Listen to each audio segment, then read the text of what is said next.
What's up, YouTube? Early lunchtime, man. I know I say this a lot on videos, but I really had no intention on speaking on this issue. Because, it's very divisive, and it's usually divisive not for reasons. Most things are divisive.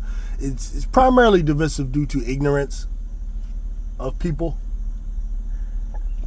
And here, I do my best to not speak with ignorance or to speak without ignorance. If I'm ignorant of something, I shut up. I ain't got much to add, and I definitely ain't going to argue. All right, but this situation with Caitlin Clark recently liking a tweet or a post or something of Taylor Swift's in her support, or showing her support that she's intends to vote for Kamala Harris in the upcoming election. And the backlash from Caitlin Clark fans doesn't surprise me at all. Caitlin Clark fans have, many of them, this particular vocal group, whether they are because it's possible that Caitlin Clark's fan base could consist of a vocal minority that makes it look like they represent the majority. That happens a lot. Oftentimes, minority groups are more vocal and can appear to be more numerous than they really are. That could be the case. I don't know, so I can't speak to that, but I speak to these people that are causing all the ruckus. Even now, you got them making excuses, and you got a whole lot going on. But here, listen, if you're looking for just a straight, regular answer, you're not going to get that from me. I'm a well-seasoned individual. I'm not a young guy, particularly. I'm kind of a little bit past that stage and not old yet, but I'm at that age where, you could be the president, right? Where it's my age that is supposed to kind of shape and influence and be in charge of handling the business in the world. Right? Because you got stages of man, and I'm at that stage right now. So I don't have a very simplistic black and white way of looking at things, looking at life, because I understand the human being is much more complex than that. God made the human being way more complex than a good versus evil dichotomy when they look at issues and look at things. So right there, I don't get caught up in the Democratic and Republican stuff. I really don't. What I have to do is you have to look at individuals and look at people. Individuals. Of course, individuals are influenced by family, they're influenced by their neighborhood, their society, their group affiliations, their education, all of these things. Yes, of course. But at the end of the day, each and every last one of us has that spark of energy in us that God gave us that makes us individuals, and that's the soul. And at the end of the day, you will be responsible for what you do, how you affect that soul, whether you embellish it with angelic traits and you create a righteous person, or if you just corrupt it by constantly committing foul deeds and foul actions and bringing foul thoughts and allowing foul energy into your space. That's on you. And there will be a day when you're raised and judged on that.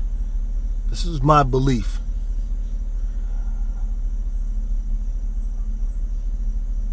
Taylor Swift supporting Kamala Harris may come to surprise for a number of people who were Swifties.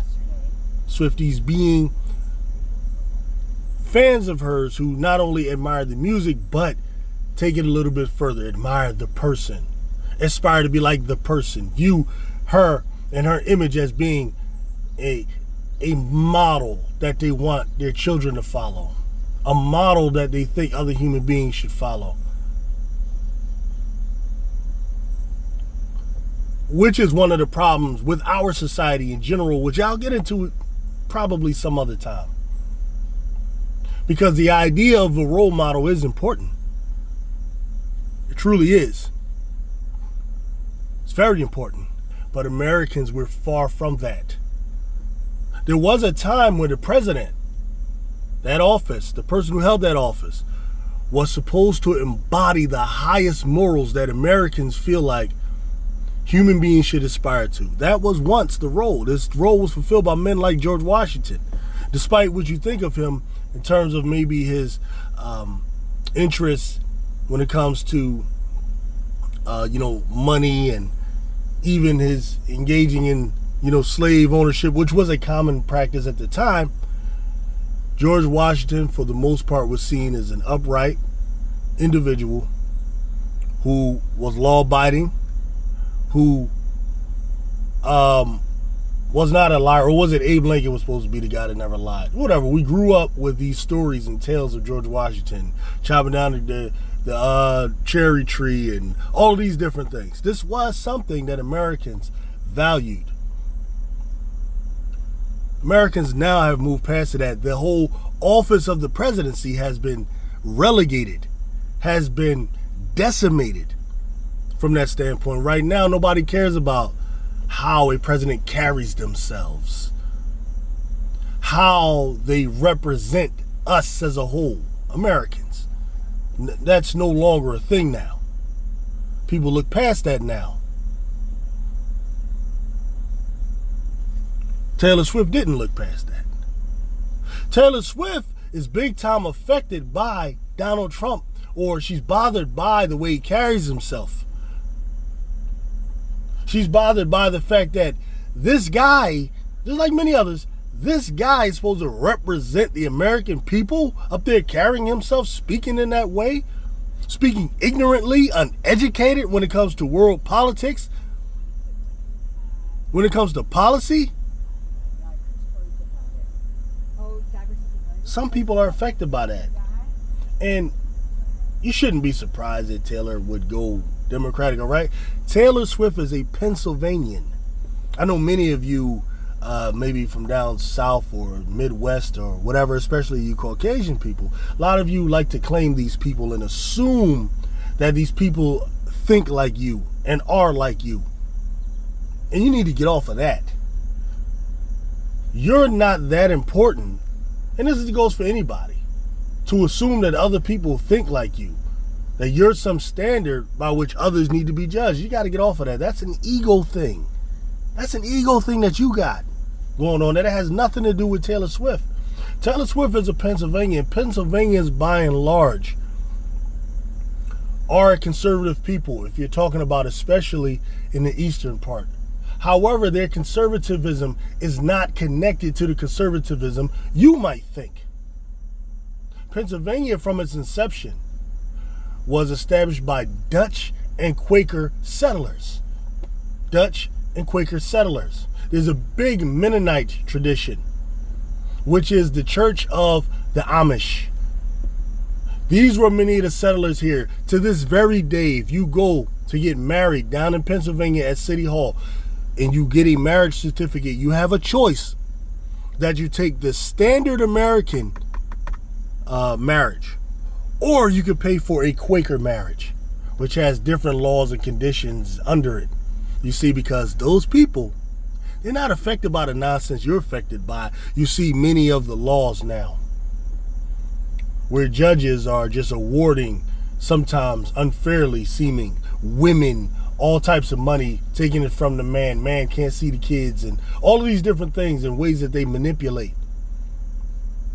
See, the Quakers don't have those problems. Why? Because they operate as a self-sufficient, self-determination-minded group of people. Same thing with the Amish. There is no group of people in the United States under the soil that I admire more than the Amish. I am not of the religion of the Amish people. I'm not even a Christian. However, I respect that particular group of people because they have within themselves their own sets of morals. They have their own leadership.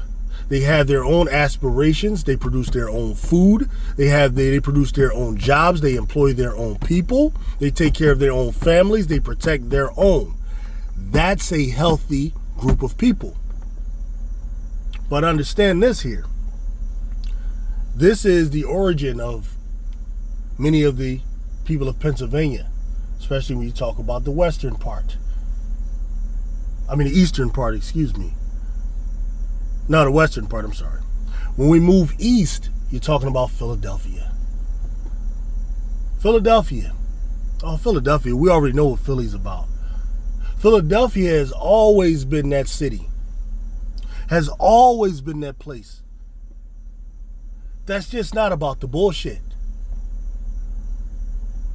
When the settlers here in the United States, early settlers, decided that they can no longer be supporting King George and England and all of his different escapades, it was majority Philadelphians along with Bostonians who decided, to do something. We all know that. It's the birth of the nation. But what's important to me, Philadelphia passes that slave abolition bill back then in 1780. We're talking early. There was an abolition act, which didn't act fast enough, but it eventually, slowly, got slavery out of Pennsylvania. Slavery now, or Pennsylvania now, becomes a sanctuary state under the single greatest human being to ever walk the shores of America, Harriet Tubman, as a place that she took enslaved peoples to. See, Philly was always different. Philly was never with the BS. But what you got to understand about people where Taylor Swift is, and I'm sorry, I know you don't get regular answers with me. I don't know how to answer stuff regular. When you go, Taylor Swift is from Reading, PA. Reading is just about an hour outside of Philadelphia. That's why she was an Eagles fan and all of that. Don't know what the hell she's doing now. Messing around with Kelsey. I guess when she's done with him, then she'll be an Eagles fan again. Taylor Swift is what you call, or I would say, I don't know her personally, but I know Pennsylvanians. Those Pennsylvanians out there, they're Republican, but they're what you would call like a liberal Republican. Like, they're not going to vote for a Republican simply because they're Republican. They're going to judge and look at the candidates and vote for the best candidate, whether Democratic or Republican. This has been proven with the election of Ed Rendell back in the 90s, who was a Jewish Democrat from Philadelphia who was very good with the economy. He had the right connections. He knew how to bring money in. So they voted him governor. Since then, you've had different governors.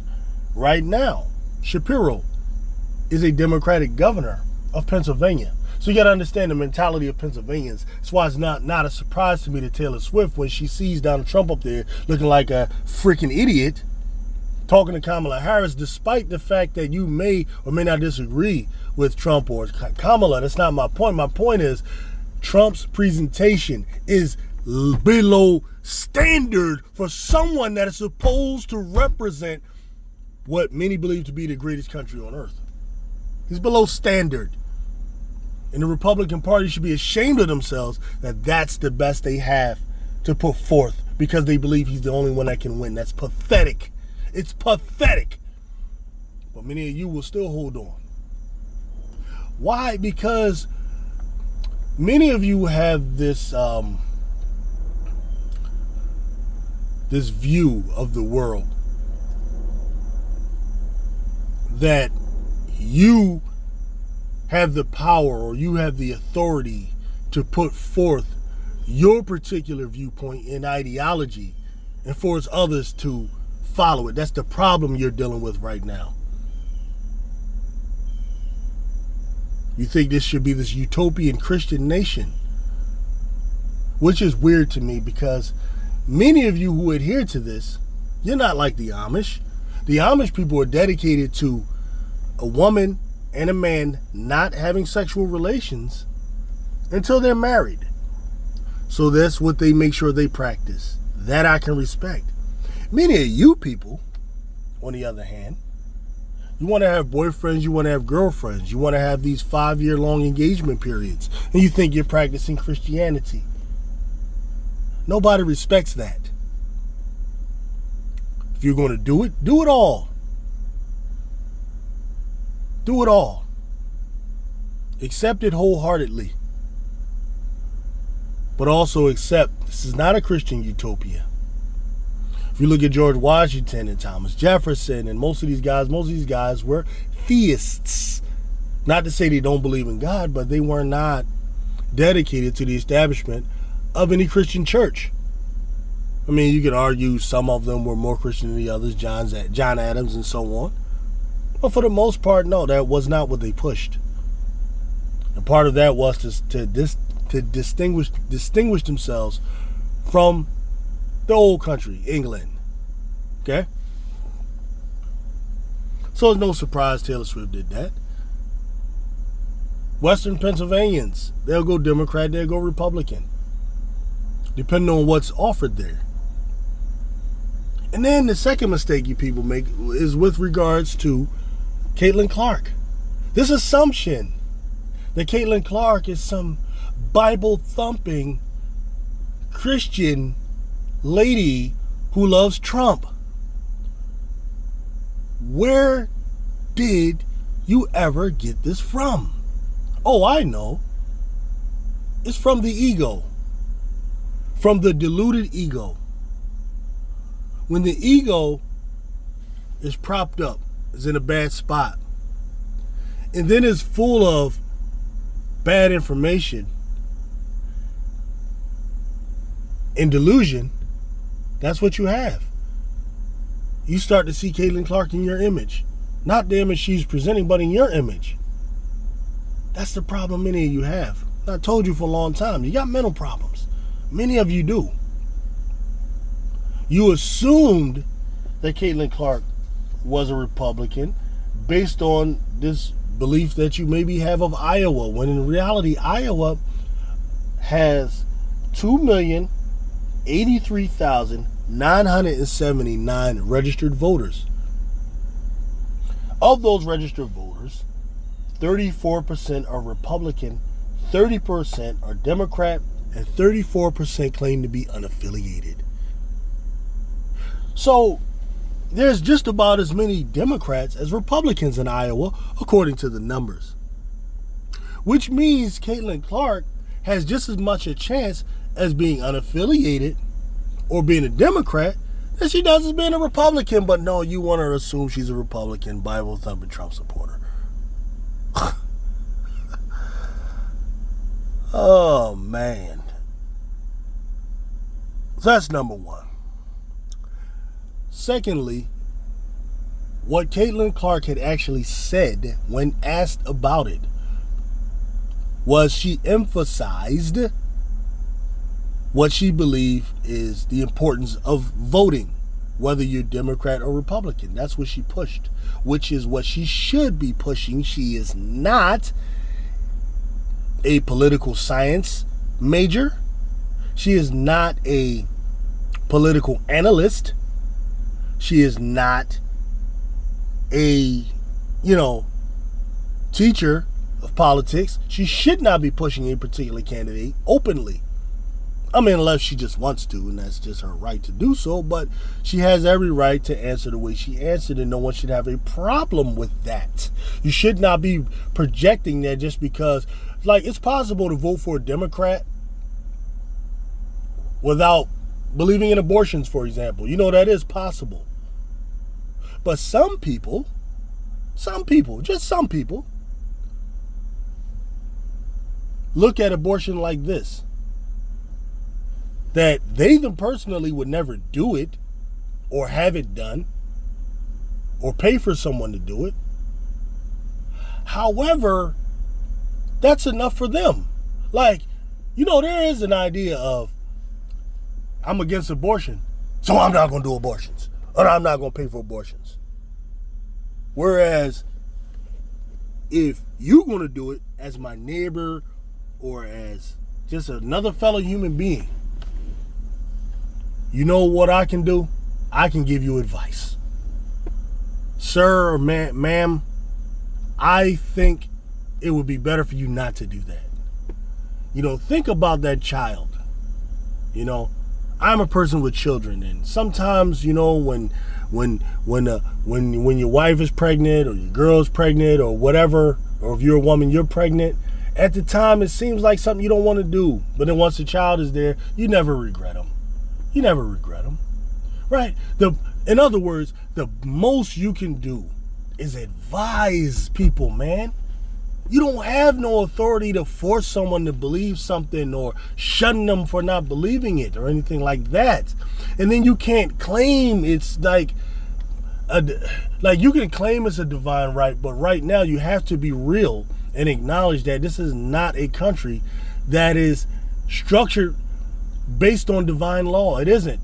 America is a compromise of a number of different groups of people who compromise that we're going to keep state and religion separate. You may disagree with that personally. I may disagree with that personally, but this is the way it is. This is the agreement that we have on paper. This is the pledge that we have amongst each other. And that's the thing.